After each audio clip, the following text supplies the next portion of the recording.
Hello दोस्तों, आप सभी का स्वागत है एनिमे की इस दुनिया में। तो इस एपिसोड के स्टार्टिंग में हम रेन को देखते हैं जो लॉयड को ब्रेकफास्ट के लिए बुलाने आई होती हैं, लेकिन वहाँ उसे लॉयड नहीं मिलता। तभी उसे पीछे से कुछ आवाज आती है जो सुनकर वो डर जाती है। तब लॉयड उसे बताता है कि वो अपने प्रेजेंस को उसके सिखाए हुए माना ब्लॉक टेक्निक से छुपा पाया था, जो देखकर रेन काफी इम्प्रेस हो जाती है क्योंकि इसे सीखने में उसे 1 साल से भी ज्यादा टाइम लगा था। इसीलिए फिर वो कहती है कि लॉयड तो काफी अमेजिंग है, लेकिन तभी वो रियलाइज करती है कि वो उसकी मेड है और उसे उसका नाम नहीं लेना चाहिए। जिस पर लॉयड उससे पूछता है कि तुम्हें यहाँ काम करते हुए काफी टाइम हो गया है, क्या तुम्हें अभी तक इसकी आदत नहीं हुई? जिस पर रेन बताती है कि अभी उसे टाइम लगेगा। सिल्फा उसे सब कुछ सिखा रही है, लेकिन वो काफी स्ट्रिक्ट है, जिससे उसे सब कुछ सीखने में थोड़ा टाइम लग रहा है। हाँ, लेकिन वो प्रॉमिस करती है कि वो जल्दी सब कुछ सीख जाएगी। जिसके बाद लॉयड कहता है कि जब हमारे आसपास कोई ना हो तब तुम मुझसे नॉर्मली बात कर सकती हो। लेकिन तभी वहाँ पर सिल्फा आ जाती है और लॉयड से कैजुअल तरीके से बात करने के लिए रेन की वाट लगाने लगती है। जिसके बाद हम सिविलियंस को देखते हैं जो डीमंस की मचाई तबाही को ठीक कर रहे होते हैं। वहीं हम लॉयड को देखते हैं जो गैलीलिया के जालों पर कूद रहा है। यहाँ हमें यह भी पता चलता है कि गैलीलिया अब यहाँ का गवर्नर बन चुका है। तभी वहाँ बेबीलोन आकर बताता है कि डीमंस ने काफी तबाही मचा दी थी, जिसकी वजह से सारी चीजों को ठीक करने में टाइम लगेगा। जिस पर गैलीलियो कहता है कि अब मैं इस सिटी का गवर्नर हूँ, इसीलिए अब मैं कभी इसकी हालत ऐसी नहीं होने दूंगा, लेकिन हमें इसके लिए किसी चीज की जरूरत होगी। जो सुनकर ग्रीम कहता है अगर तुम लोग एक डीमन की एडवाइस लेना चाहो तो मैं तुम्हें डिवाइन सोर्सरी सजेस्ट करना चाहूंगा। जो सुनकर वो सभी शॉक हो जाते हैं क्योंकि उन्हें नहीं पता था कि ग्रीम एक डीमन है। उन्हें तो अभी तक यही लग रहा था कि वो एक बकरी है। जिस पर ग्रीम कहता है तुम लोगों का दिमाग खराब है क्या? आखिर कौन सी बकरी के पास पावर्स होती है? आगे ग्रीम बताता है कि डिवाइन सोर्सरी एक ऐसा मैजिक है जिसे सिर्फ चर्च के प्रीस्ट ही यूज कर सकते हैं और वो इविल को डिस्पेल करने के लिए गॉड की होली पावर का यूज करते हैं। तो इसीलिए अब तुम सब चुपचाप चर्च को ज्वाइन करो जाकर। और चर्च का नाम सुनकर तो लॉयड के पसीने छूटने लगते हैं और वो कहता है कि हम सब कभी बाद में चर्च में जाएंगे। और ग्रीम के पूछने पर वो बताता है कि असल में वो पहले एक चर्च का मेंबर था, बट उसकी कुछ हरकतों की वजह से उसे चर्च से निकाल दिया गया था। लेकिन लॉयड भी डिवाइन सोर्सरी सीखना चाहता था, इसलिए वो चर्च जाने के लिए मान जाता है। अगले सीन में हम लॉयड को चर्च के बाहर देखते हैं, जहाँ पर उसके साथ सिल्फा की जगह रेन आई थी क्योंकि सिल्फा कुछ काम में बिजी थी। फिर चर्च के अंदर लॉयड की प्यारी सी शक्ल देखकर चर्च के लोग उसे प्यार से बात कर रहे थे, पर जैसे उन्हें याद आता है कि वो कौन है, वो उस पर चिल्लाने लगते हैं तेरी 12 की ढेर, और कहते हैं कि तुमने जो 2 साल पहले किया था मैं उसे कभी नहीं भूल सकता। तभी वहाँ पर एक सिस्टर आती है और कहती है कि देखो उस टाइम को काफी टाइम हो गया है और भगवान तो सबको माफ करते हैं। और बाकी की सिस्टर्स भी लॉयड से गुस्सा नहीं है। जिस पर फादर कहते हैं कि चाहे कुछ भी हो जाए लेकिन मैं इस शैतान को माफ नहीं कर सकता। लेकिन तभी उसकी नजर शीरो पर जाती है और वो उसे इतना क्यूट लगता है कि वो लॉयड को एक और मौका देने के लिए मान ही जाता है। लेकिन चर्च का काम करते करते लॉयड बड़ा बोर हो जाता है और गलती से एक फ्लावर पॉट को तोड़ देता है और ऊपर से बिना उसका कुछ किए वहाँ से जाने भी लगता है। तभी वहाँ पर वही सिस्टर आ जाती है और वो ये देखकर खुश थी कि लॉयड को कुछ नहीं हुआ।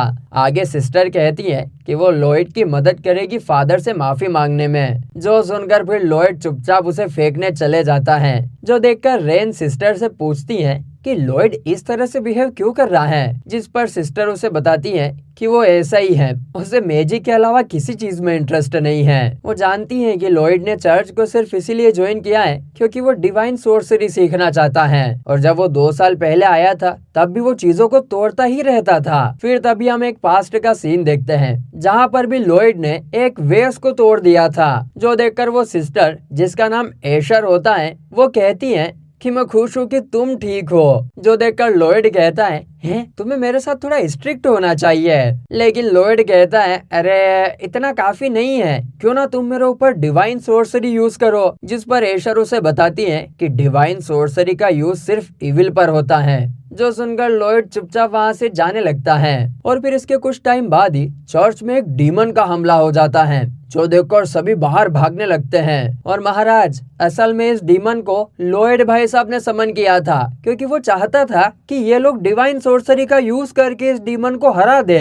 तभी एशर लॉयड को बचा लेती है, लेकिन एशर के सर पर चोट लग जाती है, जो देखकर लॉयड को काफी बुरा लगता है और वो डीमन वहाँ से गायब हो जाता है। जिसके बाद लॉयड ने सबके सामने एक्सेप्ट किया था कि उसी ने उस डीमन को समन किया था, और तब से सभी उसे एक डीमन की औलाद बुलाने लगे और उसे चर्च से भी परमानेंट बैन कर दिया गया। लेकिन एशर ये अच्छे से जानती थी कि लॉयड दिल का अच्छा इंसान है, क्योंकि उसने उसके साथ काफी टाइम बिताया है और वो लॉयड को अपने साथ गाना और गेम के लिए इनवाइट करना चाहती है। वहीं लॉयड के फादर फेवरेट वेस्ट को डस्टबिन में डाल देता है। तभी उसकी नजर अपनी बहन सेरिया पर जाती है, जिसे कुछ लोग परेशान कर रहे थे और उसे पीटने की धमकी दे रहे थे। तभी सेरिया उनसे पूछती है, क्या तुम्हें इंस्ट्रूमेंट बजाने आते हैं? जिस पर वो दोनों बताते हैं कि उन्हें सिर्फ लोगों का तबला बजाना आता है, वो भी अपने घूसों से। जो सुनकर सेरिया उदास होकर वहाँ से जाने लगती है। तभी बेबीलोन लॉयड से उसकी बहन के बारे में पूछता है, जिस पर लॉयड बताता है कि वो एक इंस्ट्रूमेंट प्रोडिजी है, जो हर एक इंस्ट्रूमेंट को परफेक्शन के साथ बजा सकती है,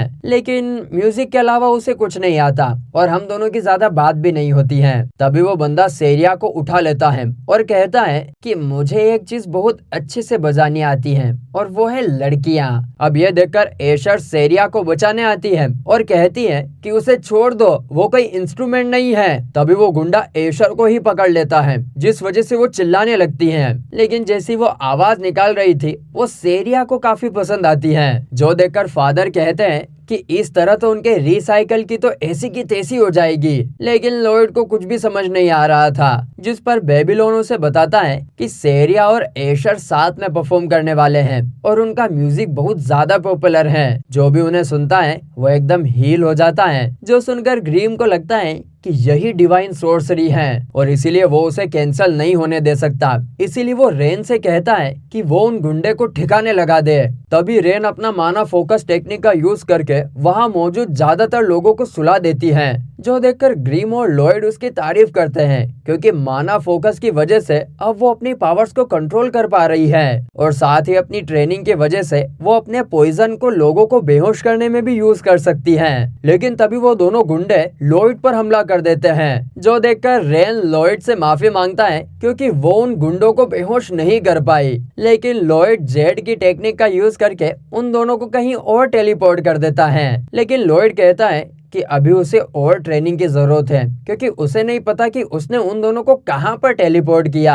और जब फादर को होश आता है, तब लॉयड उसे बताता है कि उसके दोस्तों ने उन गुंडों को ठिकाने लगा दिया था। पर वहीं बेबीलोन की हालत खराब होती जा रही थी, ये देखकर कि ये लॉयड तो अभी इतना छोटा है और इसने जेड की टेक्निक को एक बार देखकर ही यूज भी करने लगा। तभी सेरिया लॉयड को देखने लगती है और थोड़ी देर देखने के बाद उसे याद आता है कि वो है कौन, जो देखकर सभी हैरान थे, क्योंकि सेरिया अपने भाई का ही नाम भूल गई थी। जिस पर एशर उन्हें बताती है कि सेरिया सिर्फ उन्हें ही याद रखती है जो म्यूजिक से कनेक्टेड हैं। फिर एशर कहती है, अरे ऐसे तो लॉयड भी गा सकता है, तो उसे हमें ज्वाइन कर लेना चाहिए। लेकिन सेरिया को लगता है कि लॉयड उनकी परफॉर्मेंस खराब कर देगा, क्योंकि उसने कुछ भी प्रैक्टिस नहीं की है। और सेरिया लॉयड से कहती है कि वो उनके रिसाइकल को गौर से देखे। ग्रीम कहता है कि शायद वो रिचुअल के साथ डिवाइन सोर्सरी यूज करने वाले हैं। मेज माना सिग्नेचर का यूज करके अलग अलग चीजें बनाते हैं और वो रिचुअल के जरिए भी सेम चीज कर सकते हैं, जैसे नाच कर या गा कर। तभी लॉयड और बेबीलोन को कुछ नोटिस होता है, लेकिन उन्हें लगता है कि यह उनका वहम था, इसीलिए वो उसे इग्नोर कर देते हैं। फिर हम देखते हैं कि फादर सभी को वाइन दे रहे थे और सेरिया और एशर अपनी परफॉर्मेंस शुरू करते हैं और उनकी परफॉर्मेंस बहुत ही कमाल की थी, जो देखकर ग्रीम समझ जाता है कि ये दोनों डिवाइन सोर्सरी का यूज कर रहे हैं। इसीलिए वो लॉयड को उसकी स्वॉर्ड दे देता है, जिसकी मदद से वो मैजिक पार्टिकल्स को एब्जॉर्ब करता है और अब वो उसके माना सिग्नेचर को देख पा रहा था।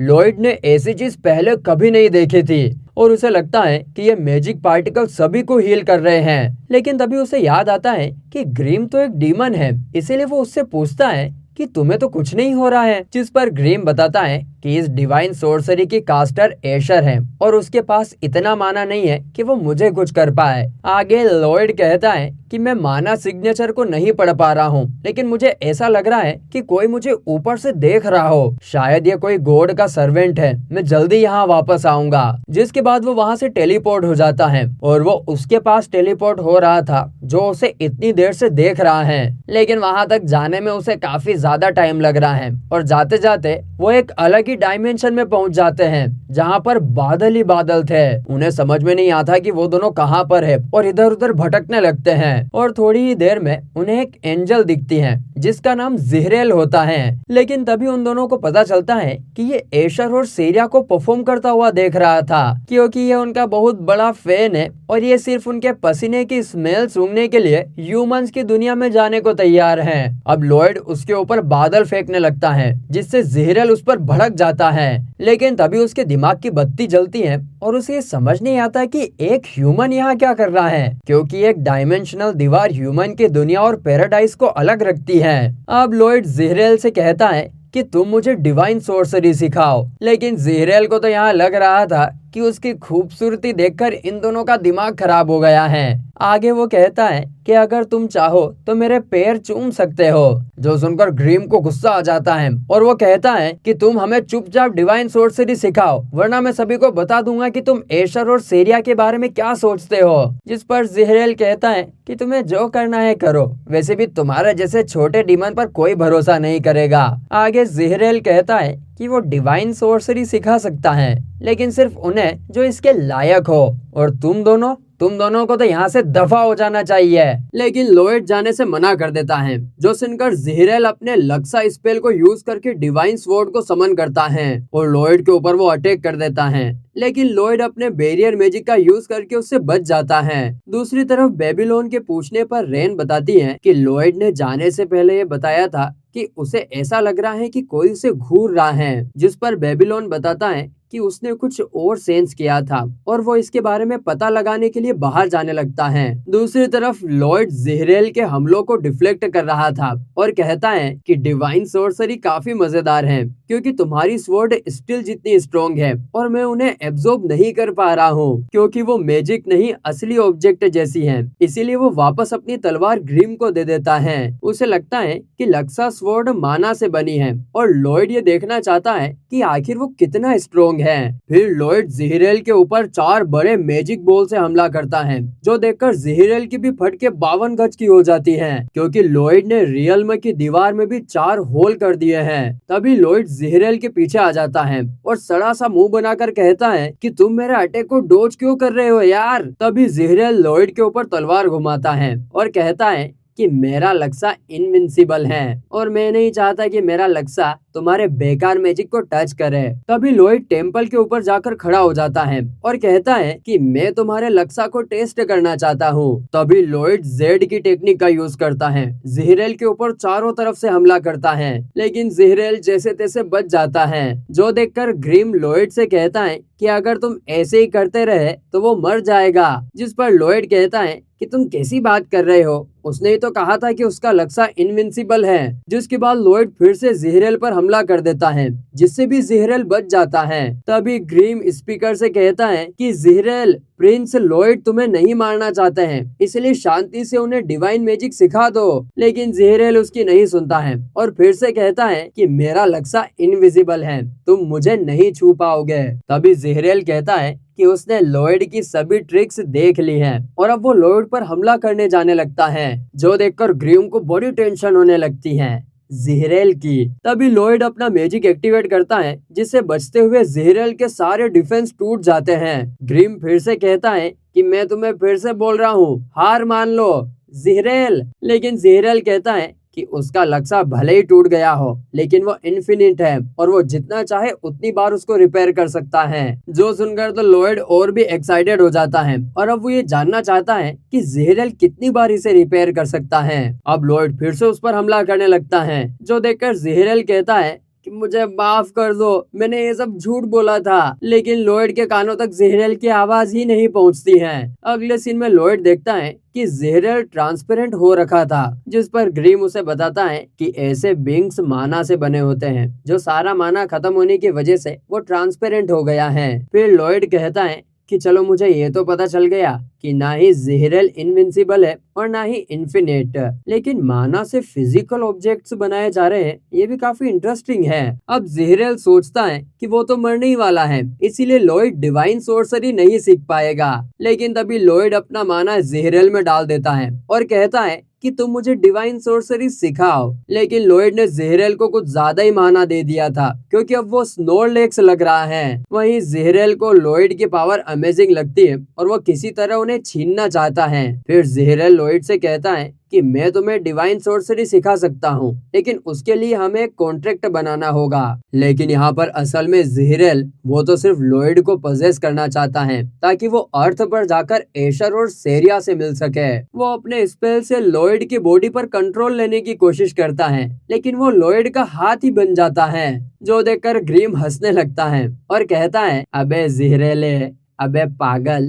लॉयड के पास तुझसे ज्यादा माना है, इसलिए उसने उल्टा तुझे एब्जॉर्ब कर लिया है। अब लॉयड ज़ेहरेल से पूछता है कि क्या वो डिवाइन सोर्सरी यूज कर सकता है, जिस पर ज़ेहरेल कहता है कि हाँ बिल्कुल, डिवाइन सोर्सरी यूज करने के लिए एक एंजल को कास्टर की सोल के ऊपर माना सिग्नेचर बनाना पड़ता है। और अब क्योंकि ज़ेहरेल लॉयड से जुड़ चुका है, इसीलिए लॉयड डिवाइन सोर्सरी का यूज कर सकता है। जो सुनकर ग्रिम सोचता है कि अब लॉयड के पास इतनी पावर है कि वो नर्क और स्वर्ग दोनों पर राज कर सकता है। लेकिन लॉयड को अच्छा नहीं लग रहा था, क्योंकि उसने डिवाइन सोर्सरी काफी जल्दी सीख ली है। फिर वो लक्सा को यूज करने की कोशिश करता है और ज़ेहरेल उसे बताता है कि लक्सा की फॉर्म यूजर पर डिपेंड करती है और तुम्हें सबसे पहले एक स्वॉर्ड बनाकर देखना चाहिए। और अब क्योंकि ज़ेहरेल लॉयड के अंदर था, इसीलिए वो बिल्कुल अच्छे से फील कर पा रहा था कि लॉयड तो बिल्कुल साफ दिल का और इनोसेंट है, बिल्कुल उस बंदे की तरह जिसे वो काफी साल पहले मिला था। तभी हम देखते हैं कि लॉयड ने एक बहुत बड़ा मॉन्स्टर बना दिया था, जो रियल्म को डिस्ट्रॉय कर रहा है। जो देखकर ज़ेहरेल समझ जाता है कि वो मॉन्स्टर इस तरह का इसलिए है क्योंकि लॉयड का माना पूल ज़ेहरेल से काफी ज्यादा है और ये मॉन्स्टर का रूप बिल्कुल एक आर्क एंगल के पंख जैसा था। दूसरी तरफ हम बेबीलोन को देखते हैं, जिसे गार्डन में से कोई स्मेल आ रही थी, जिससे उसे पता लगता है कि शायद उसे यहाँ पर डिवाइन सोर्सरी के बारे में कुछ क्लू मिल जाएगा। पर तभी वहाँ पर एक आदमी आता है और बेबीलोन से कहता है कि शायद तुम यहाँ पर घूम गए हो और तुम्हें चर्च में वापस चले जाना चाहिए। जिस पर बेबीलोन उस बंदे से पूछता है कि तुम कौन हो, जिस पर वो बताता है कि वो एक पेस्टर हैं। पेस्टर मतलब किसी चर्च का लीडर होता है। लेकिन बेबीलोन को उस पर यकीन नहीं होता है, क्योंकि उसने चर्च का कोई भी सिंबल भी नहीं पहना था। जिस पर पेस्टर कहता है, अच्छा तो तुम उसकी बात कर रहे हो, ये देखो मेरे पास भी है, बस मैं इसे पहनना भूल गया था। और ऐसा बोलकर वो उसे अपना सिंबल दिखाता है। तभी वहाँ पर रेन शीरो के साथ आ जाती है और शीरो उस पेस्टर को देखकर घुर्राने लगता है। तभी बेबीलोन उस पेस्टर से कहता है कि आपके कपड़े कुछ ज्यादा साफ नहीं है, क्योंकि अगर आप चर्च के इतने पुराने मेंबर है, फिर भी आपकी ड्रेस इतनी साफ कैसे है। जो सुनकर वो बंदा उनसे लड़ने के लिए तैयार हो जाता है। लेकिन तभी उसके पीछे से लॉयड टेलीपोर्ट हो जाता है और उनसे पूछता है कि तुम सब यहाँ क्या कर रहे हो। और वो बंदा लॉयड से भी लड़ने को तैयार था, लेकिन लॉयड उसे इग्नोर कर देता है और वहाँ से चला जाता है। लेकिन ज़ेहरेल को देखकर ऐसा लग रहा था जैसे वो उस बंदे को जानता है। दूसरी तरफ सभी लोग एशर के पास चले जाते हैं, जहाँ एशर उन्हें बताती है कि वीटर की वजह से उन्हें परफॉर्मेंस रोकनी पड़ी और अपनी फेवरेट स्टार्स को देखकर पगलाया हुआ था। थोड़ी देर बाद बेबीलोन एशर से उस गार्डन के बारे में पूछता है, जिस पर एशर बताती है कि उस गार्डन में मरे हुए पेट्स को दफन किया जाता है। जो सुनकर बेबीलोन सोचता है, क्या इसी वजह से वहाँ से इतनी बुरी स्मेल आ रही थी। लेकिन वो बंदा कौन था? खैर, मुझे इस लफड़ों में नहीं पड़ना चाहिए। लॉयड जो चाहता था वो उसे मिल गया है। तभी लॉयड फादर से कहता है, हेलो फादर अंकल, मैं चर्च से जा रहा हूँ। तभी हम उसी बंदे को देखते हैं जो अपनी ड्रेस को गंदा कर रहा था, जो कि उसे नहीं मिली है उसकी ओरिजिनल ड्रेस खोने के बाद। तभी जमीन में से एक क्रिएचर बाहर आने लगता है, पर वो बंदा उसे बताता है कि तुम्हें उनका पीछा करने की कोई जरूरत नहीं है, हमें बस थोड़ी सेफ्टी और बढ़ानी होगी। जिस दिन का हमें इंतजार था वो जल्दी ही आने वाला है। वहीं दूसरी तरफ ज़ीरेल लॉयड के दोस्तों की भी मदद करता है लक्सा बनाने में, ताकि लॉयड अच्छे से एक्सपेरिमेंट कर पाए। और लॉयड यहाँ पर ज़ीरेल से कहता है कि वो बाकियों के लिए भी एक पाथ बना दे, जिससे वो भी बिना रिचुअल के डिवाइन सोर्सरी का यूज कर सके। लेकिन ये सुनकर ज़ीरेल कहता है कि ये मैंने सिर्फ आपके लिए और एक और बंदे के लिए किया था। फिर लॉयड ज़ीरेल से कहता है कि क्या तुम अपना साइज ग्रीम की तरह छोटा नहीं कर सकते, ताकि बाकी लोगों का ध्यान तुम पर न जाए। जिस पर ज़ीरेल कहता है कि आखिर में इस बेकार बकरी जैसा क्यों बनूं। जो सुनकर ग्रीम कहता है कि चलो भी, अब ये मत बोलना कि तुम्हें अपना साइज छोटा करना भी नहीं आता। जो सुनकर तो ज़ीरेल खुद को एक छोटी बर्ड में ट्रांसफॉर्म कर लेता है और लॉयड से पूछता है कि आपको मेरी ट्रांसफॉर्मेशन कैसी लगी। लेकिन लॉयड तो उसे पूरी तरीके से इग्नोर करके चाय पीने में मस्त था। इसके बाद ज़ीरेल हमें बताता है कि एशर प्योरिफिकेशन लेवल की डिवाइन सोर्सरी यूज कर रही थी, जो इविल क्रिएचर्स को खत्म कर देती है। तभी वहाँ पर वो दोनों गुंडे आ जाते हैं जो लॉयड को देखकर उस पर अटैक करने वाले थे। पर तभी हमें पता चलता है कि ये दोनों गैलीलिया के लिए काम करते हैं। इसीलिए गैलीलिया लॉयड से कहता है कि मैं नहीं जानता कि यहाँ क्या हो रहा है, लेकिन इनकी गलती के लिए मैं आपको अपनी उंगलियां ऑफर करना चाहता हूँ। लेकिन उन गुंडों को ये बात समझ नहीं आ रही थी कि वो लोग इस बच्चे से इतनी इज्जत से बात क्यों कर रहे हैं, और वो तो दोनों लॉयड पर हमला करने चले जाते हैं। पर तभी लॉयड अपने ग्लो स्पेल का यूज करके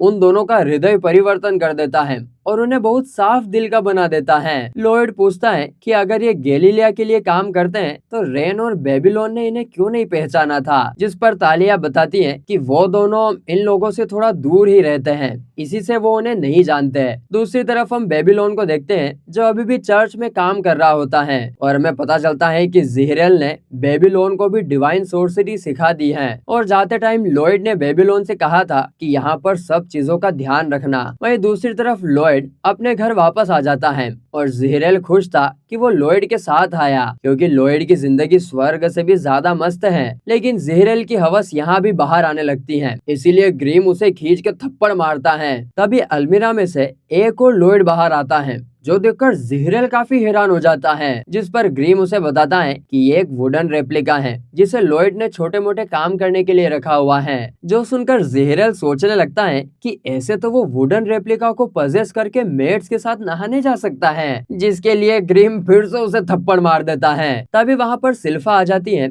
और लॉयड उससे कहता है कि वो उसके साथ घोल हंटिंग पर जाएगा, क्योंकि ये डिवाइन सोर्सरी को टेस्ट करने का सबसे बेस्ट तरीका है। जो सुनकर वो तुरंत तैयार हो जाती है और अगले सीन में हम उन सभी को ग्रेट डेन ब्रिज की तरफ जाते हुए देखते हैं, क्योंकि ऐसा कहा जाता है कि वहाँ पर बहुत सारे घोल्स होते हैं। पर रेन को यकीन ही नहीं होता कि वहाँ घोल्स रहते हैं, क्योंकि वहाँ का एरिया काफी चहल पहल वाला है। और आगे लॉयड सिल्फा से पूछता है कि क्या तुम अपने सेंसेस का यूज करके घोल्स का पता लगा सकती हो। जिस पर सिल्फा कहती है कि मैं ऐसा नहीं कर सकती, क्योंकि घोल्स और सड़े हुए खाने की स्मेल सेम ही होती है। तभी वहाँ पर सेरिया और एशर आ जाती है और उन्हें उनके साथ पेन केक खाने के लिए इनवाइट करने आए थे। जो देखकर ज़ीरेल उनके साथ जाने के लिए तड़पने लगता है, लेकिन ग्रीम उसे शांत करता और कहता है कि हमें पहले घोल को हंट करने जाना है। लेकिन अभी लॉयड का मन भी पेन केक खाने के लिए हो जाता है, इसीलिए वो सभी उनके साथ चले जाते हैं। फिर लॉयड कहता है कि पेन केक्स का टेस्ट बिल्कुल मैजिक की तरह होता है। जो सुनकर सेरिया उसे पेन केक खाने की एडवाइस देने लगती है। फिर एशर सभी को उन एरियाज के बारे में बताती है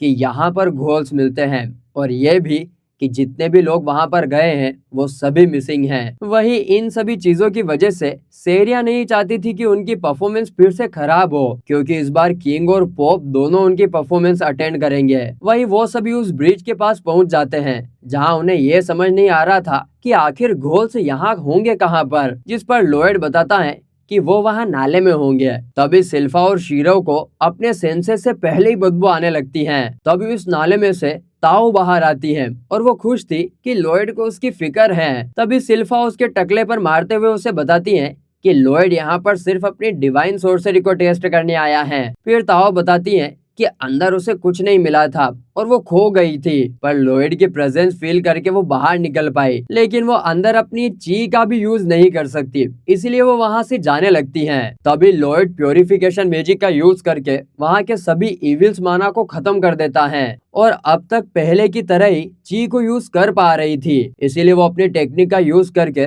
घोल्स की लोकेशन का पता लगा लेती हैं। फिर शिरो लॉयड के प्योरीफाई किए हुए एरिया से बाहर चला जाता है, जहाँ पर वो ठीक से सांस भी नहीं ले पा रहा था, लेकिन लॉयड के लिए वो अंदर चला ही जाता है। और सिल्फा यहाँ पर अपनी तलवार भी नहीं लाई थी, क्योंकि वो नहीं चाहती थी कि वो गंदी हो जाए। जो सुनकर ताओ सोचती है कि ये सही मौका है उनके कंपटीशन के लिए, और जो जीता वो लॉयड के साथ डेट पर जाएगा। जो सुनकर सिल्फा भी रेडी हो जाती हैं। तभी रेन भी पार्टिसिपेट करने के लिए कहती है, और तभी शीरो के पीछे पीछे यहाँ पर काफी सारे घोल्स आ जाते हैं और ये तीनों लड़कियां भी उनसे लड़ने के लिए तैयार थी। और फिर लॉयड भी लक्सा यूज करके उन्हें वेपन्स दे देता है ताकि वो उन्हें टेस्ट कर सके। और फिर ताओ जाकर 4 घोल्स को मार देती है, लेकिन तभी सिल्फा उसे रोक देती है और उसके किल चोरी करने लगती हैं, बिल्कुल वैसे जैसे मेरे नूब टीममेट्स मेरी किल चोरी करते हैं। और ऐसे ही वो दोनों एक दूसरे के किल्स चुरा रही थी, जिससे सबसे बेचारी रेन पीछे रह जाती हैं, लेकिन वो भी लॉयड के साथ डेट पर जाना चाहती थी। तभी रेन अपने वेपन को अपने पॉइजन से इंचांट करती हैं,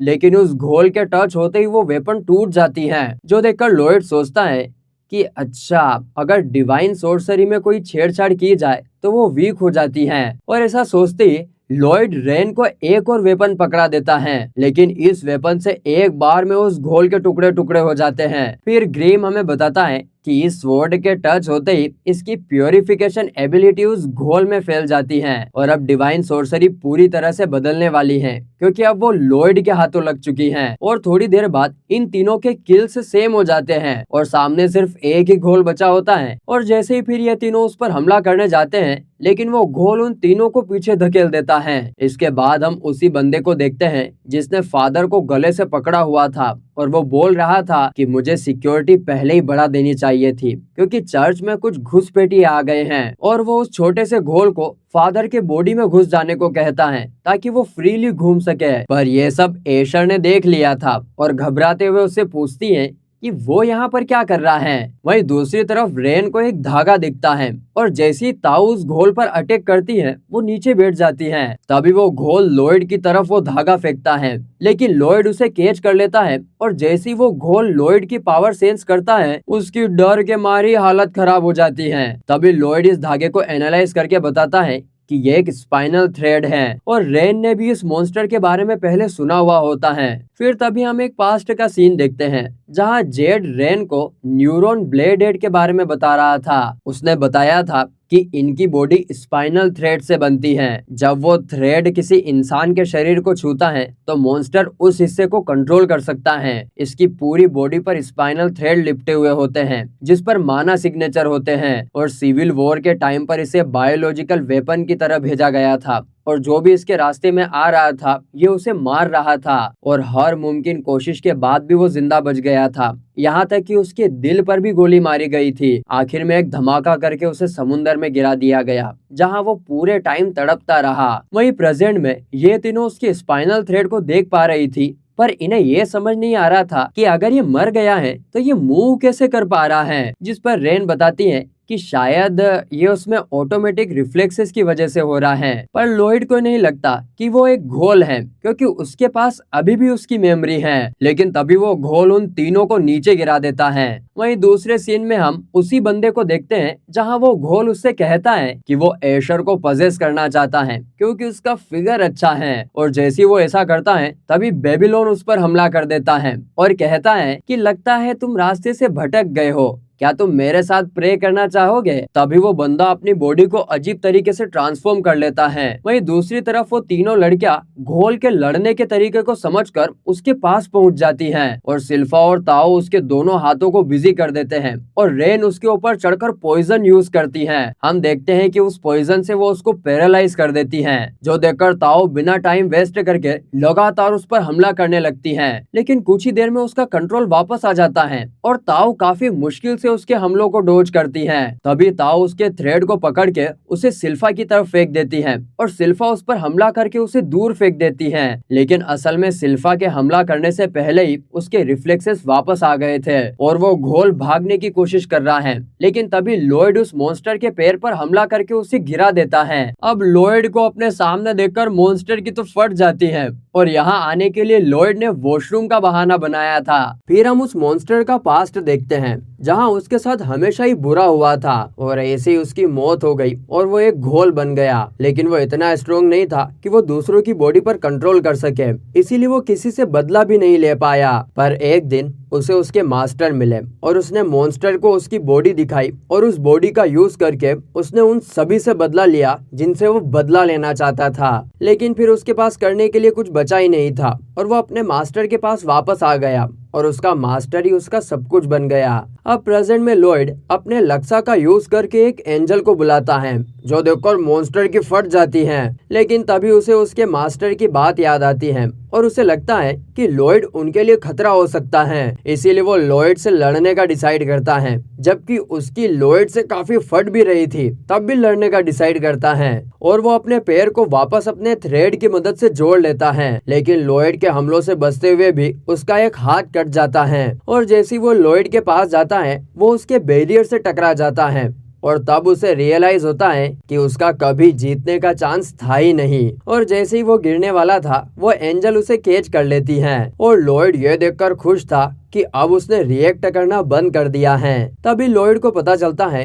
कि ये मॉन्स्टर बोल भी सकता है, जो देखकर लॉयड उसकी तरफ हाथ बढ़ाता है और कहता है कि मैं तुम्हारे बारे में और जानना चाहता हूँ। जो सुनकर मॉन्स्टर इमोशनल हो जाता है और उसके हाथ को पकड़ लेता है और ग्रीम और ज़ेहरेल उसकी तारीफ करते हैं क्योंकि उसकी फटी पड़ी थी फिर भी वो लॉयड से लड़ रहा था। घोल कहता है कि लॉयड से लड़ने में जो मुश्किल मुझे हुई है उसके सामने मेरी पिछली लाइफ की मुश्किलें भी कुछ नहीं थी। मुझे नहीं लगा था कि मैं कभी लॉयड जैसे इंसान का हाथ छू भी पाऊंगा। तभी उस घोल को याद आता है कि उसके मास्टर ने उसे एक पिल दी थी जो अगर टूटी है तो उसकी बॉडी और सोल तबाह हो जाएगी। और तभी वो पिल टूट जाती है और एक धमाके के साथ उसकी बॉडी राख बन जाती है और उसके मास्टर को भी पता चल जाता है कि अब वो न्यूरॉन ब्लेडेड मर चुका है। और इस धमाके से ग्रीम को भी चोट आई थी जिसे लॉयड हील कर रहा था। वहीं ज़ेहरेल को यह समझ नहीं आ रहा था कि वो मॉन्स्टर लक्सा मैक्सिमा का यूज कैसे कर पा रहा था क्योंकि वो तो एक काफी एडवांस स्पेल है। और फिर लॉयड को उस न्यूरॉन ब्लेडेड की आवाज आती है जो उससे कहती है कि प्लीज मेरे मास्टर को संभाल लेना। जो सुनकर लॉयड उसकी तलवार को उठा लेता है। दूसरी तरफ बेबीलोन एशर से कहता है कि तुम फादर को लेकर यहाँ से चली जाओ क्योंकि मैं यहाँ सबसे ज्यादा ताकतवर हूँ और इसीलिए मुझे किसी की मदद की जरूरत नहीं है। एशर के जाने के बाद बेबीलोन कहता है कि इस आदमी को मैं तो क्या शायद कोई भी नहीं हरा सकता। लेकिन तभी बेबीलोन देखता है कि वो आदमी जमीन को ही घूरे जा रहा था, जो देखकर बेबीलोन सोचता है कि मेरे भाई प्लीज थोड़ी देर और रुक जा। एशर के जाते ही मैं भी यहाँ से 9 तो 11 हो जाऊंगा। तभी वो बंदा बेबीलोन पर हमला कर देता है और बेबीलोन हवा में जंप करके उससे बच जाता है। तभी हम एक पास्ट का सीन देखते हैं जहाँ लॉयड ने बेबीलोन को चर्च का ध्यान रखने को कहा था क्योंकि उसकी जिंदगी ही खतरों का सामना करते हुए गई थी, इसीलिए वो किसी भी खतरे को पहले ही पहचान सकता है और कहता है कि वो उसके ऊपर भरोसा करता है। अब प्रेजेंट में बेबीलोन सोचता है कि आखिर उसे इस बंदे से डर क्यों नहीं लग रहा जबकि ये तो उसे बहुत ज्यादा स्ट्रोंग है। अब बेबीलोन उसके हमलों से बचते हुए लॉयड की तरह उस पर ग्लो स्पेल का यूज करने की कोशिश करता है ताकि उसका हृदय परिवर्तन हो जाए। लेकिन बेबीलोन के पास इतना माना नहीं था कि वो इस स्पेल को एक बार में ही यूज कर पाए, इसीलिए वो लगातार उस पर स्पेल यूज करने लगता है और इससे उसे लगता है कि इतनी रोशनी में तो वो बंदा भी उस पर हमला नहीं कर पाएगा। पर तभी वो बंदा बेबीलोन के चेस्ट पर अटैक कर देता है जिससे बेबीलोन नीचे गिर जाता है। लेकिन बेबीलोन ने उसका ध्यान इतनी देर के लिए तो भटका दिया था कि एशर फादर को लेकर दूर जा चुकी है। तभी बेबीलोन वापस खड़ा हो जाता है क्योंकि उसने अपनी फ्लेक्सिबिलिटी से उसके हमले से अपने ऑर्गन को बचा लिया था। फिर बेबीलोन अपनी मसल को टाइट करके अपनी पूरी पावर से उस आदमी पर अटैक करता है। लेकिन इस हमले से भी उस आदमी का कुछ भी नहीं बिगड़ता है बल्कि बेबीलोन ही इंजर्ड हो जाता है और उस आदमी को बेबीलोन की बॉडी काफी इंटरेस्टिंग लगती है। तभी वो अपने लक्सा को यूज करके पूरे चर्च में स्वॉर्ड फैला देता है। दूसरी तरफ गिल्ड में सभी एडवेंचरर्स बारिश से बचने के लिए गिल्ड में आ रखे होते हैं। तभी वहाँ पर एशर आ जाती है और फादर को वहाँ छोड़कर बेबीलोन की तरफ जाने लगती है। उसने मदद इसीलिए नहीं मांगी क्योंकि बेबीलोन ने ही उसे मना किया था और एशर भागते हुए भगवान से हेल्प मांगने लगती है, लेकिन तभी वो फिसल कर गिर जाती है। लेकिन तभी वहाँ लॉयड आ जाता है और एशर से कहता है, अच्छा हुआ तुम मुझे यहीं पर मिल गई, मैं भी चर्च की तरफ ही जा रहा था। अब लॉयड को देखकर एशर रोते हुए कहती है कि प्लीज बेबीलोन को बचा लो। जो सुनते ही लॉयड वहाँ से गायब हो जाता है। तो अभी हम लॉयड को देखते हैं जो बेबीलोन, जिसकी बॉडी में तलवारें ही तलवारें घुसी हुई थी, उसे देखकर सोचता है कि शायद मैं लेट हो गया। तभी हम स्वर्ग का सीन देखते हैं जहाँ पर बेबीलोन जेट से मिलता है और वो दोनों साथ मिलकर पार्टी करने वाले थे। पर तभी बेबीलोन को एशर का म्यूजिक सुनाई देता है, जो सुनकर उसे लगता है कि अभी उसका टाइम नहीं आया है और वो उस म्यूजिक को फॉलो करने लगता है। तभी हम देखते हैं कि बेबीलोन को होश आ जाता है, जो देखकर सभी खुश हो जाते हैं। फिर वो लोग उसे बताते हैं कि जब लॉयड 3 दिन पहले उसे लाया था तब से वो लोग उसे हील कर रहे हैं, पर उससे कुछ भी नहीं हुआ। इसीलिए एशर 10 घंटे से उसे अपने म्यूजिक से हील कर रही हैं, इसीलिए वो अब बेहोश तक हो गई है। इसके बाद बेबीलोन लॉयड को उस बंदे के बारे में बताता है और यह सुनकर कि वो बंदा भी लक्सा यूज कर सकता है, ज़ीरेल को काफी गुस्सा आ रहा था। आगे लॉयड उन्हें बताता है कि बेबीलोन के 30 से भी ज्यादा बार ग्लो स्पेल यूज करने के बाद भी वो बंदा चेंज नहीं हुआ था, क्योंकि उसके हिसाब से वो जो कुछ भी कर रहा है वो सब कुछ सही कर रहा है। क्योंकि प्योरिफिकेशन मैजिक तभी काम करता है जब सामने वाले को पता हो कि वो गलत है। इसके बाद लॉयड फादर से उस आदमी के बारे में बात करता है, क्योंकि वो कुछ ऐसा बोल रहा था कि उसे सिक्योरिटी बढ़ा देनी चाहिए। इसके बाद वो सभी गार्डन में पहुंच जाते हैं जहाँ की देखभाल ताओ कर रही थी, इसीलिए लॉयड उसे शुक्रिया बोलता है। तभी ताओ बताती है कि यहाँ पर गिल्ड लेडी कटरीना आई थी। तभी वहाँ वापस कटरीना आ जाती है और उसे बताती है कि उसने उस आदमी के बारे में इंफॉर्मेशन देने के लिए चर्च के हेडक्वार्टर में कांटेक्ट किया था, जहां पोप अपनी असिस्टेंट से उस आदमी के बारे में पूछता है, जिस पर वो लड़की बताती है कि वो आदमी लक्सा का यूज कर रहा था। जो सुनकर सभी प्रीस्ट गुस्सा हो जाते हैं और कहने लगते हैं कि जरूर इसके पीछे किसी की चाल है। तभी वो लड़की बताती है कि ये बात हमें बेबीलोन ने बताई थी, जिसने उस चर्च को बचाया था, लेकिन ये पहले क्रिमिनल रह चुका है। जिस पर बाकी प्रीस्ट कहते हैं कि हम इस तरह उसकी बातों पर भरोसा नहीं कर सकते हैं। फिर पोप उन्हें मैसेज भेजता है कि अगर वो चर्च पर इल्जाम लगा रहे हैं तो इसके लिए उन पर पक्का सबूत होना चाहिए। तभी वहाँ पर सेरिया, सिल्फा और रेन आ जाती हैं और सेरिया एशर को ठीक देखकर काफी खुश थी। फिर सेरिया एशर से पूछती है कि क्या तुम रिसाइकल के लिए तैयार हो, जिस पर बेबीलोन कहता है कि एशर के सर पर अभी भी खतरा है, तो तुम्हें अभी रिसाइकल नहीं करना चाहिए। जो सुनकर सेरिया अकेले ही परफॉर्म करने का डिसाइड करती हैं। वहीं क्रो के कौवे एक टाइल पर चोंच मार रहे थे, जो देखकर सिल्फा उस टाइल पर हाथ रखती हैं। पर तभी वहाँ पर एक बेसमेंट का रास्ता खुल जाता है, जिसके बारे में किसी को कुछ नहीं पता होता। लॉयड बताता है कि ये गेट एक ऐसे स्पेशल लकड़ी से बना है जो हर तरह के माना और ची को ब्लॉक कर सकता है, इसीलिए इसे किसी ने भी नोटिस नहीं किया था। क्रो कहता है कि हम में से कुछ लोग अंदर जाएंगे। जो सुनकर तालिया बेबीलोन को वहां से लेकर जाने लगती हैं, क्योंकि वो अभी भी पूरी तरीके से रिकवर नहीं हुआ है। एशर सोचती है कि अब उसे अपने डर पर काबू करना ही होगा और ऐसा बोलकर वो भी अंदर चली जाती हैं और थोड़ी देर बाहर रहने के बाद शीरो भी अंदर जाने का डिसाइड करता है।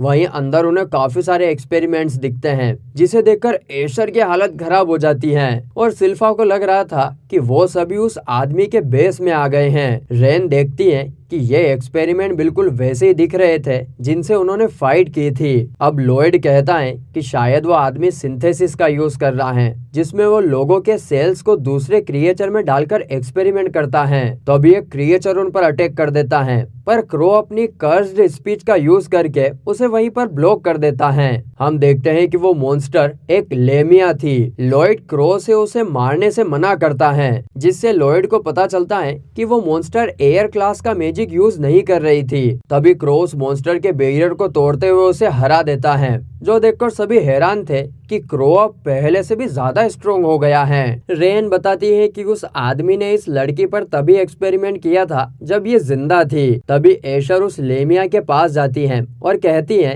कि डरने की जरूरत नहीं है, लेकिन वो लेमिया उस पर हमला कर देती है, जिस पर एशर कहती है कि मैं जानती हूँ वो ऐसा इसलिए कर रही है क्योंकि जब इंसान बहुत ज्यादा डरा हुआ होता है तो कैसा लगता है।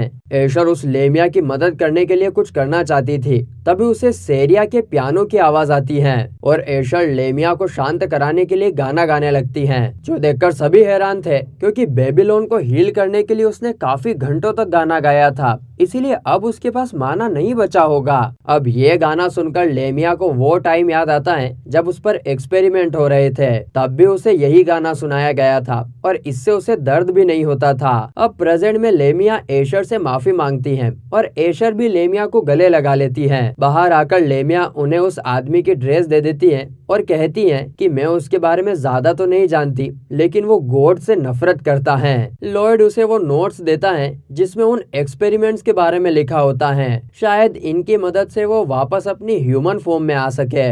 जो देखकर वो उन नोट्स को उठा लेती है और कहती है कि मैं वापस ह्यूमन बनने की पूरी कोशिश करूंगी। जो देखकर एशर उदास होकर वहां से भाग जाती है और गैलीलिया और क्रो प्रॉमिस करते हैं कि वो उसकी मदद करेंगे और फिर लॉयड उसका नामकरण भी कर देता है और उसका नाम लेमी रख देता है। फिर हम एशर को देखते हैं जो कि सेरिया के पास जाती है और कहती है कि वो भी उसके साथ प्रैक्टिस करना चाहती है क्योंकि वो गाना गाने के अलावा किसी चीज में अच्छी नहीं है। तभी वहां पर एल्बर्ट आकर बताता है कि उनका फेस्टिवल कैंसिल हो गया है। तभी सिल्फा शीरो के गले में डले हुए पट्टे को देखती है जो कि सिर्फ चर्च के 12 पेस्टर्स को मिला था, लेकिन ये उन 12 में से किसका है ये पता नहीं चला। इसके बाद वो लोग बात करते हैं कि कैसे वो बंदा विदाउट इनकांटेशन के डिवाइन सोर्सरी का यूज कर रहा था, जो कि सिर्फ कुछ ही लोग कर सकते हैं जिन्हें बिशोप्स कहते हैं। ज़ीहरेल बताता है कि उसने सिर्फ पोप को पास दिया था और पोप ने बाकियों को दिया होगा। एल्बर्ट को लगता है कि पोप को खतरा है,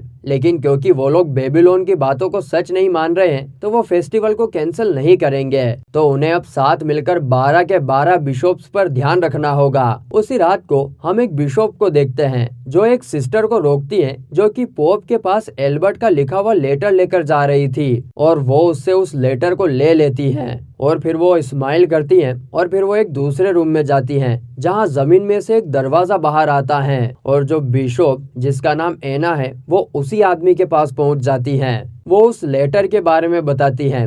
उसे लगता है कि एल्बर्ट चर्च के सीक्रेट को इन्वेस्टिगेट करना चाहता है, पोप और बिशोप्स को अलग अलग बांटकर। तभी एना कहती है कि मुझे लगता है कि उस लेमिया और घोल ने उन्हें ये इन्फॉर्मेशन दी होगी क्योंकि उस घोल का सिर्फ हाथ ही बचा है, बाकी बॉडी राख बन गई थी। तभी वो आदमी उस हाथ को एब्जॉर्ब कर लेता है जिससे उसे स्पाइनल थ्रेड की पावर मिल जाती है और हमें पता चलता है कि जिस लैब को उन लोगों ने डिस्ट्रॉय किया था वो तो सिर्फ इसका एक छोटा सा हिस्सा था और वो अपने प्लान को फेस्टिवल के दिन एग्जीक्यूट करेगा। वहीं दूसरी तरफ गिटान अपने बिशोप्स को फेस्टिवल के लिए लेकर आ जाता है जहां सिल्फा उसे बताती है कि कुछ रीजंस की वजह से उसकी परेड कैंसिल कर दी गई है और उनके सभी बिशोप उनके लोग गार्ड करेंगे। जो सुनकर एक बिशोप गुस्सा हो जाता है, लेकिन गिटान उसे बताता है कि ये एल्बर्ट का प्लान है पोप को प्रोटेक्ट करने के लिए। फिर सिल्फा सभी बिशोप्स को उनके करेज में भेज देती है और खुद एना के पास जाकर कहती है कि तुम्हें मैं गार्ड करूंगी। वहीं ताओ किसी हैंडसम बिशोप को गार्ड करना चाहती थी, लेकिन उसके हाथ दो जुड़वा उजड़े चमन लग जाते हैं। वहीं दूसरी तरफ तालिया गामो को प्रोटेक्ट करने वाली थी और वो अपने साथ दारू भी लेकर आई थी। वहीं चर्च में किंग पोप से मिलने के लिए काफी ज्यादा एक्साइटेड था क्योंकि वो दोनों पुराने दोस्त हैं। तभी पोप की घोड़ा गाड़ी वहां पर आ जाती है जिसे लेने के लिए किंग खुद आता है। एक फ्लैशबैक में हम एल्बर्ट और किंग की बातें सुनते हैं जहां एल्बर्ट किंग को उस बंदे के बारे में बताता है जिस पर किंग कहता है कि मैं इसे नहीं जानता और फेस्टिवल शुरू हो गया है, इसीलिए तुम्हें इन्वेस्टिगेशन करने के लिए फेस्टिवल खत्म होने का इंतजार करना होगा। वहीं सिल्फा तो दुआ कर रही थी कि एना उनकी दुश्मन ना निकले क्योंकि वो काफी ज्यादा स्ट्रोंग है और एना ने बाहर सिल्फा को अपने कपड़े बदलने को भी कहा था क्योंकि एना ने सिल्फा की स्कर्ट भी उठा दी थी, जिससे एना ने सिल्फा की स्वॉर्ड देख ली थी और उसे ऐसे ड्रेस पहनने को कहा था जिसकी स्कर्ट छोटी हो ताकि उसकी नीचे क्या है ये आराम से दिख जाए। तभी वहां की जमीन हिलने लगती है और एक बड़ा सा क्रिएचर चर्च के पीछे से आ जाता है। तभी गिटान कहता है कि सब कुछ उसके प्लान के अकॉर्डिंग ही चल रहा है। फिर फिर हम तब का सीन देखते हैं जब गिटान को पोप कैंडिडेट बनने के लिए चूज किया गया था। उन्होंने गिटान पर स्पेल यूज किया था पर गिटान को कुछ भी नहीं हुआ था, जो देखकर तालियों के साथ गिटान को अगला पोप बना दिया जाता है। प्रेजेंट में गिटान एल्बर्ट से कहता है कि उसकी सेना पूरी सिटी को तबाह कर देगी। फिर गिटान एल्बर्ट और किंग को पकड़ लेता है और किंग कहते हैं कि क्या तुम ये सब अपने बेटे की मौत का बदला लेने के लिए कर रहे हो। तभी यहाँ के सभी लोग कहीं टेलीपोर्ट हो जाते हैं, जो देखकर जिहरेल कहता है कि अब तुम लोग मेरे मास्टर से मिलने वाले हो, जिन्हें मैं स्वर्ग में छोड़कर यहाँ पर सर्व करता हूँ। इसके बाद लॉयड गिटान की तरफ बढ़ने लगता है और गिटान उस टाइम को याद करता है जब वो पहली बार लॉयड से मिला था। तब उसे पहली बार अपनी पूरी बॉडी में डर महसूस हुआ था और वो दोनों एक दूसरे से लड़ने के लिए तैयार हो जाते हैं। किंग सभी को बताता है कि दुश्मनों ने चर्च पर हमला कर दिया है, इसीलिए वो सिविलियंस को प्रोटेक्ट करने का ऑर्डर देता है। वहीं दूसरी तरफ गिटान को पता चलता है कि लॉयड का माना तो इतना ज्यादा है कि अपनी प्रेजेंस छुपाने के लिए वो हर सेकंड अपना ज्यादातर माना वेस्ट कर देता है। तभी लॉयड गिटान पर हमला करने लगता है, जिसे गिटान डिफ्लेक्ट कर देता है, लेकिन तभी लॉयड उस पर लातों की बारिश कर देता है और फिर अपने डिवाइन स्पिरिट्स को समन करके उसके शरीर में घुसा देता है और उसे हवा में ले जाता है और फिर कहता है कि अब तुमने हद पार कर दी है। वहीं सिटी में गैलीलिया और बाकी सब सिविलियंस को प्रोटेक्ट कर रहे थे और कहते हैं कि सब कुछ वैसा ही जा रहा है जैसा लॉयड ने कहा था। तभी हम कुछ दिनों पहले का सीन देखते हैं जहां लॉयड ने कहा था कि शायद इस सब के पीछे पोप का हाथ है, क्योंकि उसके पास सबसे ज्यादा फ्री टाइम है ये सब प्लान करने के लिए। अब प्रेजेंट में गिटान समझ जाता है कि लॉयड कोई ऐसा वैसा प्रिंस नहीं है, इसीलिए वो अपनी अनहोली स्वॉर्ड को समन करता है। ग्रिम जिहरेल को बताता है कि अब ना ही गिटान को किसी एंजल की पड़ी है और ना ही किसी और चीज की, क्योंकि अब उसे लगता है कि लॉयड ही गॉड है, इसीलिए वो उसे मारकर प्योर डार्कनेस में जाना चाहता है। दूसरी तरफ मैसेंजर क्रॉस की मदद से सभी को पता चलता है कि पोप ही असली विलन है। दूसरी तरफ चर्च में एना, जिसका असली नाम एनेस्टेसिया होता है, वो सिल्फा पर अटैक कर देती है, लेकिन एंड टाइम पर सिल्फा उसके अटैक को डॉज कर देती है। वहीं सभी लोग सिविलियन को प्रोटेक्ट करने में लगे हुए थे, लेकिन तभी सिटी के सेंटर में एक एस रैंक ड्रैगन आ जाता है, जिससे लड़ने के लिए क्रो जाता है। तभी क्रो के साथ वाला बिशोप भी उस ड्रैगन से लड़ने के लिए कूद जाता है। दूसरी तरफ ताओ एक मॉन्स्टर से लड़ ही रही थी और वो मॉन्स्टर ताओ को एक हिट मारने के बाद सोचती है कि ताओ मर चुकी होगी, क्योंकि उसकी टेक्निक लोगों को एक हिट में ही मारने के लिए बनी है। लेकिन तभी ताओ खड़ी हो जाती है और बताती है कि उसने खुद को उसके हाथ का यूज करके ही बचाया था। अब ताओ बताती है कि यह मार्शल आर्ट फर्स्ट जनरेशन में ही खत्म हो गया था, क्योंकि उसके मास्टर को अपना कोई डिसाइपल नहीं मिला। मतलब इस मॉन्स्टर में उस मास्टर की ही सोल है। और जैसे वो मॉन्स्टर ताओ के स्टांस को देखता है, वो समझ जाता है कि ये 100 फ्लावर फीस्ट है, क्योंकि वो पहले भी ऐसे बंदे से हारा हुआ है। अब ताओ उस मॉन्स्टर पर सीधा अटैक करने आने लगती है, जो कि एक बेवकूफी लगती है उस मॉन्स्टर को, क्योंकि वो सीधा ताओ को उठाकर फेंक देगा। तब हम उस मॉन्स्टर का पास्ट देखते हैं, जहाँ वो लोगों से उसका डिसाइपल बनने के लिए भीख मांगता था, लेकिन कोई उसका डिसाइपल बनने के लिए तैयार नहीं था, क्योंकि वो 100 फ्लावर फीस्ट के लीडर से हार गया था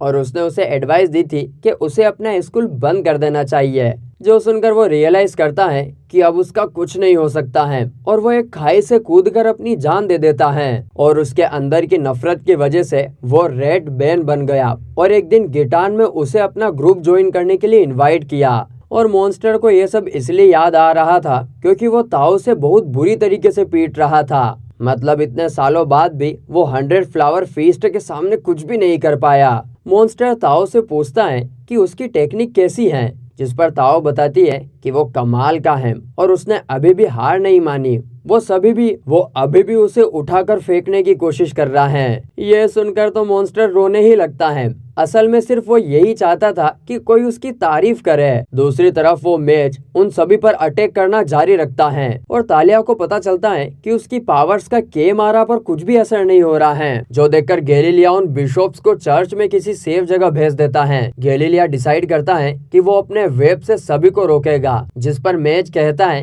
कि यह सब काम नहीं करेगा क्योंकि मैं महान ग्रिम हूँ। जो सुनकर तालिया उस पर भड़क जाती है और कहती है कि झूठ बोलना बंद करो। लेकिन तभी गैलीलिया कहता है कि जिस ग्रिम को हम जानते हैं वो बहुत छोटा मोटा और क्यूट है, कहीं ये असली ग्रिम तो नहीं। मेज फिर से उन पर हमला करने वाला था, तभी वहाँ पर ग्रिम आकर उस मेज को हरा देता है और ग्रिम बाकी सभी केमारा को भी खत्म कर देता है और उसकी पावर देखकर वो दोनों हैरान थे। फिर ग्रिम गैलीलिया को उस मेज की सोल को प्योरीफाई करने का बोलकर वहाँ से चला जाता है। फिर तालिया उससे पूछती है कि आखिर तुम हो कौन, जिस पर वो सोल बताती है कि मैं सिर्फ एक मेज हूँ, जो कि ग्रिम का बड़ा वाला फैन है। जो सुनकर तालिया समझ जाती है कि ये झूठ बोल रहा था, कहीं वो बच्चा ही तो ग्रिम नहीं। दूसरी तरफ बेबीलोन एक मेगा मीट नाम के सुअर से लड़ रहा था। आगे हमें मेगा मीट का पास्ट पता चलता है। उसे एक एल्केमिस्ट ने बनाया था ताकि वो दुनिया से भूखमरी हटा सके। वो उसके छोटे छोटे टुकड़े कर देता है, लेकिन वो रीजनरेट हो जाता है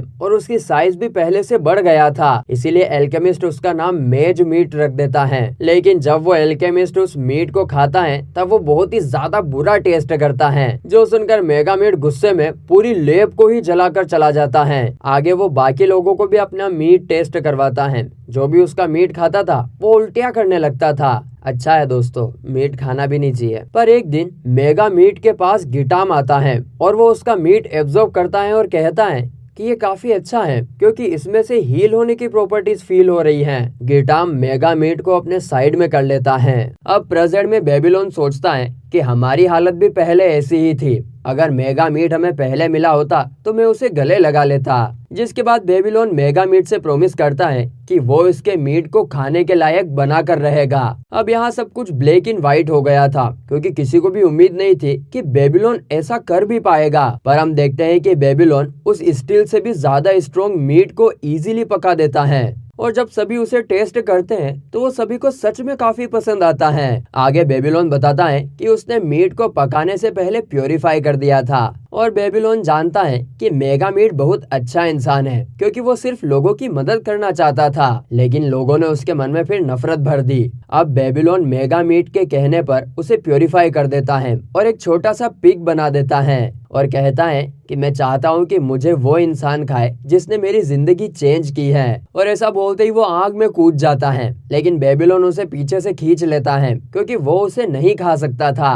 दूसरी तरफ सिल्फा और एनेस्टेसिया फाइट कर रहे थे, जहाँ एनेस्टेसिया लक्सा का यूज कर रही थी। एनेस्टेसिया सिल्फा से कहती है कि तुमने एज ए एडवेंचरर काफी नाम कमाया है, पर तुमने ये सब छोड़कर मेड बनने का क्यों डिसाइड किया? जिस पर सिल्फा कहती है क्योंकि वो ऐसे इंसान से मिली थी जिसे वो पसंद करती थी। जो सुनकर एनेस्टेसिया समझ जाती है कि वो दोनों ही अपने मास्टर के लिए लड़ रही हैं। तभी एनेस्टेसिया डिवाइन सोर्सरी का यूज करके एक इल्यूजन बनाती है और सिल्फा को लड़ते हुए देखती है और वो सोचती है कि सिल्फा बिल्कुल उसके अपोजिट है। वो सुंदर और अच्छी है, लेकिन मैं बदसूरत और बुरी। तभी हम देखते हैं कि सिल्फा के गले में एक नेकलेस जैसी चीज थी।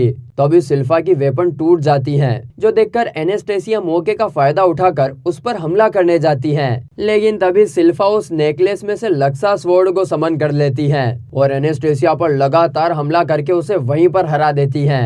अब एनेस्टेसिया सिल्फा से पूछती है कि तुमने मुझे जिंदा क्यों छोड़ दिया? मैं जानती हूँ कि तुमने पहले ही स्वॉर्ड की शार्पनेस कम कर दी थी। जिस पर सिल्फा बताती है कि लॉयड ने उसे एक मार्बल दिया था और कहा था कि तुम इससे लक्सा समन कर सकते हो, क्योंकि उसे पता था कि चर्च उनके वेपन्स ले लेगा। उसके मास्टर बहुत ही समझदार और हीरोइक है, लेकिन वो बीच बीच में उसे डांट भी लगा देते हैं। लेकिन तभी सिल्फा देखती है कि उसका सारा माना खत्म हो चुका है और उसे यकीन नहीं होता कि एक सिंपल सी लक्सा स्वॉर्ड बनाने में इतना माना लगता है। ये सब देखकर एनेस्टेसिया सोचती है कि वो अपने मास्टर को कभी डांट नहीं लगा सकती, लेकिन मुझे लगता है कि वो भी चाहते हैं कि कोई उन्हें रोके। तभी हम एशर और सीरिया को देखते हैं, जो शीरो की हेल्प से अपने पियानो के पास आ जाते हैं और परफॉर्मेंस की तैयारी करने लगते हैं। दूसरी तरफ वो ड्रैगन सिटी पर हमला करने जा रहे थे और क्रो के साथ का बिशप, जिसका नाम बेट्स है, वो क्रो को प्रोटेक्ट कर रहा था और उसे बोल रहा है कि अपनी पावर का यूज करना बंद कर दो। तभी वो ड्रैगन एक बच्चे को कुचलने वाला था, पर क्रो अपने कर्स्ड स्पीच का यूज करके उसे रोक देता है, लेकिन इससे क्रो की हालत और भी ज्यादा खराब हो जाती है। फिर क्रो बेट्स के बातों का जवाब ही नहीं दे रहा था। दूसरी तरफ हम गिटान और लॉयड की फाइट को देखते हैं, जहां गिटान की स्वॉर्ड के ऊपर जो सिंबल है वो ये बताता है कि कौन सी स्वॉर्ड किस तरह के प्योरिफिकेशन मैजिक के लिए है। तभी लॉयड गिटान पर फायर बॉल से अटैक कर देता है, जिससे बचने के लिए गिटान अपनी एक स्वॉर्ड का सिंबल चेंज करके उसे फायर बॉल की तरफ फेंककर उसे प्यूरिफाई कर देता है। जो देखकर लॉयड समझ जाता है कि गिटान एक बार में सिर्फ 3 ही मैजिक को प्यूरिफाई कर सकता है, और वो भी तब जब उसे उस मैजिक के बारे में पता हो। दूसरी तरफ हमें पता चलता है कि क्रो ने सभी सिविलियंस को बाहर निकाल दिया है, लेकिन इससे उसका शरीर अंदर से पूरा टूट चुका है अपनी पावर का ओवर यूज करने की वजह से। बेट्स अपना लक्ष्य एक्टिवेट करके ड्रैगन पर हमला करता है, लेकिन वो ड्रैगन उसे उड़ा देता है और क्रो को मारने के लिए आगे बढ़ने लगता है। लेकिन तभी ताओ और सिल्फा वहां पर पहुंचकर उसे बचा लेते हैं। वहीं वो दोनों चल के क्रो को हील करते हुए बेट्स को बताते हैं कि क्रो पहले ही मर चुका है। दूसरी तरफ ड्रैगन के हमले से सिल्फा भी जख्मी हो जाती है। फिर हम उस ड्रैगन का पास्ट देखते हैं। जब उसका जन्म हुआ था तो घुसरमे की पावर को फील करके वो समझ गया था कि अब उसे पूरी जिंदगी घुसरमे को ही सर्व करना है। लेकिन जब घुसरमे को जेड की बॉडी मिली तब उसने ड्रैगन को मार दिया, लेकिन इससे पहले कि वो मरता गिटान वहां आ गया। एनेस्टेसिया गिटान को बताती है कि उस महल में एक डीमन लॉर्ड है और मुझे लगता है कि आप उसे प्योरीफाई कर सकते हो। जो सुनकर ड्रैगन सोचता है कि इन्हें घुसरमे से डर क्यों नहीं लग रहा है। गिटान कहता है कि वो डीमन लॉर्ड का दिल प्योरीफाई नहीं कर सकता, क्योंकि उनके अकॉर्डिंग वो कुछ भी गलत नहीं कर रहे होते हैं। जिसके बाद हम गिटान की लैब का सीन देखते हैं, जहां गिटान ने ड्रैगन को भी एक मॉन्स्टर बना दिया था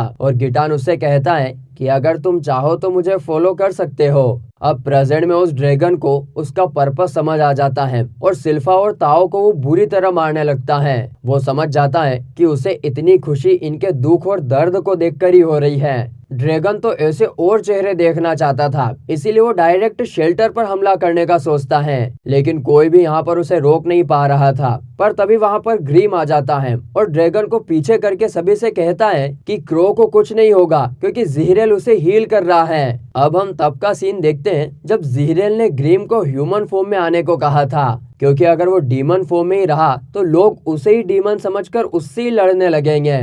वहीं ग्रीम उस ड्रैगन पर अटैक करने लगता है और उसे लास्ट मौका देता है वहां से भागने का, लेकिन वो ड्रैगन वहां से नहीं जाता है और कहता है कि तुम्हारा शुक्रिया, तुमने मुझे एक मौका दिया, लेकिन मैं चाहता हूँ कि मेरी मौत एक ड्रैगन की तरह ही हो। तभी ग्रीम अपने अटैक से उस ड्रैगन को मार देता है और तभी हम वापस से एक पास्ट का सीन देखते हैं, जहां गिटान ने अपने सभी मॉन्स्टर को एक बॉल दी थी जिससे वो जब चाहे तब मर सकते हैं, लेकिन ड्रैगन ने इसका यूज नहीं किया और वो गिटान का शुक्रिया करता है क्योंकि उसी की वजह से वो लड़ता लड़ता मर पाया। इसके बाद ज़ीरेल बताता है कि क्रो जिंदा है, लेकिन वो काफी ज्यादा थक चुका है। इधर गिटान देखता है कि ग्रीम ने उसके सभी मॉन्स्टर को मार दिया है, इसीलिए वो सिटी में 10 जगह 10 एग्स गिराता है, जिसमें से एक एग तो चर्च में जाकर गिरता है और उसमें से एक एस रैंक का मॉन्स्टर बाहर आता है, जो देखकर लॉयड अपने टेलीपोर्टेशन मैजिक का यूज करके उन सभी मॉन्स्टर्स को मारने वाला था, लेकिन गिटान उसे ऐसा नहीं करने देता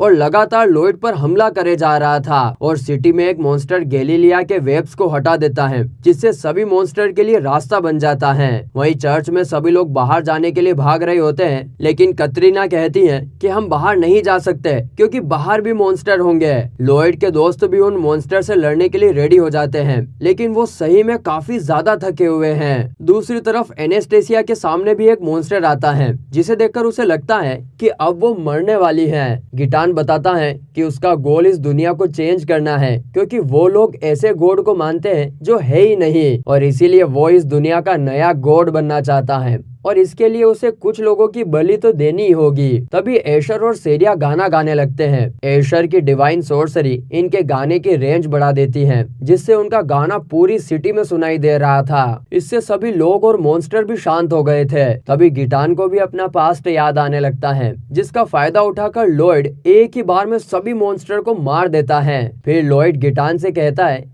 कि चलो अब हमारी फाइनल फाइट शुरू करते हैं। वहीं रेन के साथ वहां पर बिशोप, जिसका नाम डांटे है, वो गिटान के बारे में सुनते ही गुस्सा हो जाता है और अपने सामने वाले मॉन्स्टर को एक बार में ही अपनी डिवाइन सोर्सरी का यूज करके खत्म कर देता है और रेन से ये बोलकर जाने लगता है कि वो एशर को ढूंढेगा। फिर डांटे सोचता है कि जब वो गिटान से पहली बार मिला था उसे तभी उसके अंदर की डार्कनेस महसूस कर लेनी चाहिए थी। फिर हम एक और फ्लैशबैक देखते हैं जहाँ गिटान अपने बेटे के लिए चर्च में जाया करता था, जबकि वो बहुत ही बेसुरा था पर उसकी फैमिली को उसका गाना बहुत पसंद था। और जो भी लोग गॉड के लिए फेथफुल थे, गिटान उन सभी पर डिवाइन सोर्सरी यूज करता था। तभी एक दिन जिहरेल उसे बुलाता है और कहता है कि तुम्हारा गाना काफी बुरा है, लेकिन फिर भी काफी लोग तुम पर डिपेंड हैं, इसीलिए मैं तुम्हें बिना रिचुअल के डिवाइन सोर्सरी यूज करने की परमिशन देता हूँ। पर एक दिन उसे डांटे मिलता है जो उसे उस पर प्योरिफिकेशन मैजिक यूज करने को बोलता है, लेकिन गिटान लक्सा एक्टिवेट करके उसे हरा देता है और कहता है कि तुम अपने अंदर की डार्कनेस खुद खत्म कर सकते हो। और तब से ही वो दोनों काफी अच्छे दोस्त बन जाते हैं। और एक दिन गिटान को अपने घर के बाहर एनेस्टेसिया मिलती है और वो उसे अपने घर के अंदर आने को कहता है, जिस पर एनेस्टेसिया कहती है कि उसके फादर ने उसे बाहर रुककर निगरानी करने को कहा है। और जैसे ही गिटान अंदर जाता है वो देखता है कि उसकी फैमिली मरी हुई है, जिसको एनेस्टेसिया के फादर ने मारा था। और उसे इतनी भूख लग रही थी कि वो बिना रुके बस खा ही जा रहा था, जो देखकर तो गिटान का भगवान से भरोसा ही उठ जाता है, क्योंकि उसने इतने टाइम तक भगवान को सर्व किया था पर फिर भी उसे ये मिला। अब वो हिम्मत करके उस आदमी को प्योरीफाई करने की कोशिश करता है, लेकिन उस पर प्योरिफिकेशन मैजिक का असर ही नहीं हो रहा था और तभी वो भूख की वजह से मर जाता है, जिससे गिटान को समझ में आता है कि प्योरिफिकेशन मैजिक सिर्फ उसी पर काम करता है जिसे पता हो कि वो गलत है। लेकिन इस आदमी के अकॉर्डिंग इसने कुछ गलत किया ही नहीं था, क्योंकि उसे सिर्फ भूख लगी थी। और सभी के पूछने पर यहाँ पर गिटान बता देता है कि वो ठीक है क्योंकि उसे भगवान पर भरोसा है, लेकिन ऐसा कुछ भी नहीं था। और पोप बनने के बाद तो वो सोचता है कि प्योरिफिकेशन मैजिक का असर उसके ऊपर कुछ भी नहीं हुआ है, इसका मतलब है कि वो गलत नहीं है, और इसीलिए फिर वो कंट्री के रिलीजन को बदलने की सोचने लगता है। अब प्रेजेंट में उसकी कहानी सुनकर पूरी दुनिया ब्लैक एंड व्हाइट हो गई थी और वो फिर से अपनी कहानी कंटिन्यू करने वाला था, जो देखकर लॉयड गुस्से में उसके सर पर तलवार मार देता है। तभी लॉयड गिटान का एक हाथ काट देता है और उससे कहता है कि म्यूजिक की बीट्स पर ध्यान दो, क्योंकि मैं उसके हिसाब से ही तुम पर हमला करूंगा।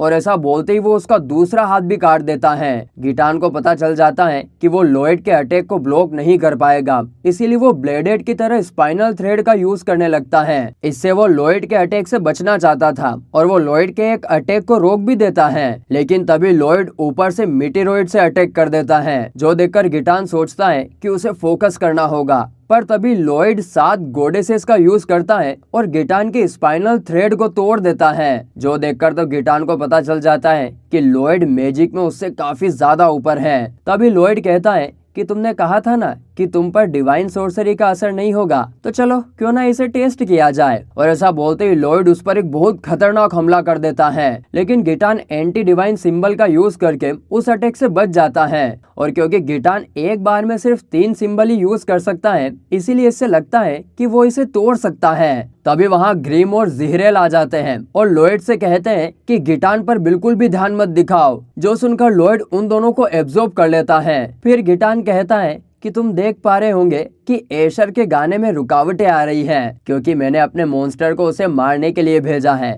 तो अब बताओ, तुम मुझे मारोगे या उसे बचाओगे? जिस पर लॉयड कहता है, बुढ़ाओ तुम्हारा दिमाग खराब है क्या? मुझे तो ये पहले से पता है। तो अभी हम शीरो को देखते हैं, जो मॉन्स्टर के नीचे दबा हुआ था और काफी जख्मी भी था, जो देखकर सेरिया उससे कहती है कि तुम चाहो तो चिल्ला सकते हो, इससे हमारे गाने पर कुछ इफेक्ट नहीं होगा। जो सुनकर शीरो चिल्लाते हुए उन मॉन्स्टर से लड़ने लगता है। तभी गिटान देखता है कि लॉयड उस पर 3 एलिमेंट का यूज करने वाला था, क्योंकि वो जानता है कि जब गिटान उन एलिमेंट्स को रोक रहा होगा तब वो कुछ नहीं कर पाएगा। और तभी फिर लॉयड उस पर ग्लो स्पेल का यूज कर देगा। तभी लॉयड अपना अटैक यूज करता है, जिसे देखकर गिटान कहता है, अरे लॉयड तो बिल्कुल पागल है, क्योंकि इतना खतरनाक मैजिक से तो वो पूरी दुनिया तक डिस्ट्रॉय कर सकता है। वही शीरो के पास डांटे और रेन भी आ जाते हैं और उसकी मदद करने लगते हैं। और यहाँ पर डांटे कहता है कि ये देखकर तो ऐसा लग रहा है जैसे गिटान किसी गॉड से लड़ रहा हो। तभी गिटान को अपनी फैमिली दिखती है, जो देखकर वो रोने लगता है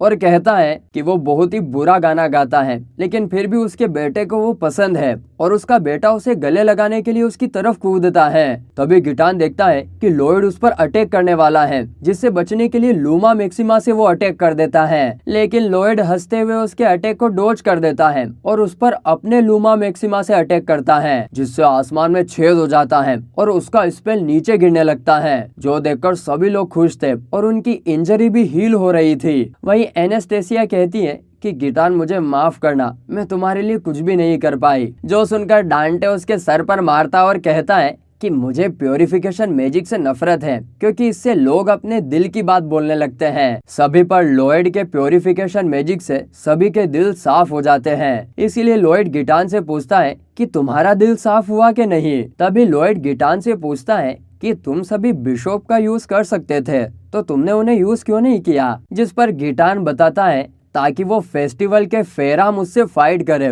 और वो सभी गिटान को गॉड की जगह जज करे। लेकिन उसे नहीं पता था कि लॉयड और एशर उसे रोक देंगे। फिर लॉयड गिटान को ब्लेडेड की स्वॉर्ड देकर कहता है कि मैं तुम्हारा इंतजार करूंगा।